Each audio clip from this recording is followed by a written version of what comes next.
बाल संस्कार केंद्राच्या माध्यमातून करमाळ्यातील खोलेश्वर मंदिरासमोर एकांकिका सादर. संस्काराचे वर्ग काळाची गरज असून लहान वयातच मुलांना आपल्या हिंदुस्थानी संस्कृतीची माहिती करून त्याप्रमाणे आचरण करण्याचे शिक्षण दिले. यावेळी खोलेश्वर मंदिरातील बाल संस्कार वर्गातील लहान विद्यार्थ्यांनी समूह नाट्य संकल्पनेतून वृद्धाश्रमातून आई वडिलांची होणारी उपेक्षा आणि अपेक्षा जिवंत देखावा करून मांडली होती. लहानांना आज आपली संस्कृती कळावी, त्यांना आई वडिलांचे महत्त्व कळले तर वृद्धाश्रम ही कल्पना संपुष्टात येईल, असे शिवसेनेचे जिल्हाप्रमुख महेश चिवटे यांनी मत व्यक्त केले.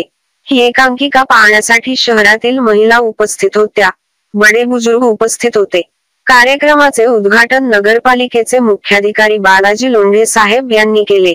तर ही एकांकिका बालकलाकार प्रियश मटे, अनुष्का मटे, ऋषिका मटे, यश पवार, करुणा मटे, समृद्धी सहरे, आदर्श जोशी, स्मित सहरे, अनुष्का आव्हाड, राजवर्धन घोल, रुद्रेश मटे, ओम शिंदे या बालकलाकारांनी सादर केली.